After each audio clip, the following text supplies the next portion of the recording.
Three things about me. I'll give you the three things that are most important to me, which is I'm a husband, a prideful husband, I'm a proud new dad, and I'm a veteran. So Pelzer's always been my home. I've always had a sense of trying to give back. That's why I joined the National Guard at a later age in life, was to give back. I'm moving past that chapter in January, so I want to be able to give my kids something special or something that resembles the past like his grandparents grew up with. So the first thing I want to do is truly go through our office. I believe there's a lot of outdated the way we file things, the way our ordinances are stacked up. I want to go through all of our finances and get things organized so I know what we're working with. The next thing that I would like to tackle would be going after the hospital, getting the hospital renovated affordably. Then my third thing is really to start creating community events to get the community back together so we can start figuring out what we all want to do together. Have you looked at, I mean, when you're talking about finances, you know, Pelzer is one of the 80 some odd townships in South Carolina that can't generate any income. Yeah, unfortunately. Other than business licenses, which is not much to speak of. Yep. Have any ideas on how y'all could generate some revenue? Using the resources we have. So our gym building, underneath it, right now it's vacant. There's nothing under there. We should maybe explore cleaning it up and installing office spaces. We'll create a little bit of generate some revenue from the community building.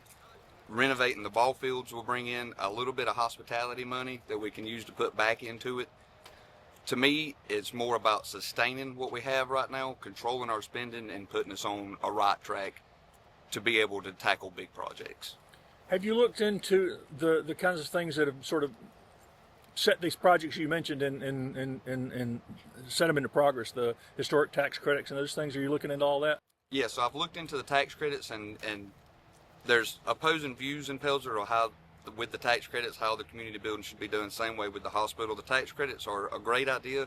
To me, it's a great idea if you have the money to be able to afford to spend on it up front. And right now, we spend a little over $400,000 a year.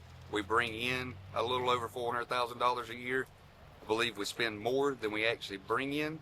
So when it comes to the things like the tax credits, grants are what we should be going after first. Get the grant, get the building done, and then get the tax credits. Not put the money up front, wait on the tax credits 2 years later. But if you have anything to say about it, they're not going to knock these buildings down. I mean, they're not going to take Absolutely. the hospital down.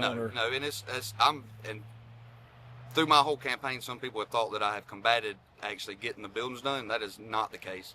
I just want to get them done responsibly and affordably so that the people in town can actually enjoy them. What is it about Pelzer that you think makes it a special place? What's unique about Pelzer and this community? I believe when the mills were here, it created a sense of community because everybody went to work together, everybody went to church together, everybody went to the same doctor, went to the same schools. It was a big community.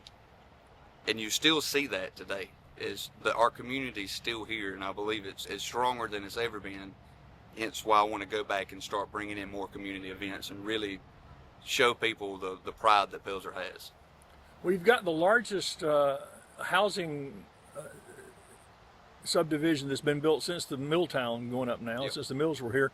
What do you hope that will do to bring in new business, and how would you like to bring in new businesses here? So most of the time when, like I would take with the mill properties, you'll do a survey on it to see what would work here. And unfortunately, in poorer communities, houses is what the first thing that comes to people's minds. But with us, businesses is what keep us going. And I do believe with the subdivision, we'll bring people that want to invest into what we have, shop at our restaurants, bring our hospitality up, maybe encourage people, small mom and pop people, to open up restaurants, anywhere we can, and really persuade a good investor for the mill property. Have you talked to the historic group in the county about that lower mill property that the county's now going to help them develop? Yes. So I've talked to Matt Hogan before. I've talked to the PHC. I'm really close with the PHC. I have a great relationship with them. I believe the county and the PHC will do good with the property. So I'm a CH-47 aircraft mechanic, also a crew chief. And are you going to have time to be mayor and work? So I quit that job in January. So I've done my drill time on the National Guard side, and my tech time will be coming to an end in January. Me and my wife own a small catering company that does us pretty good, and then I also help out with landscaping, and there's some other things that I have going on that will sustain us. So that'll give you the flexibility to. Yep. This time next year, when we're talking about after your first year in office, what do you hope you'll be able to say? I hope I made people proud. I hope I did what I set out to do.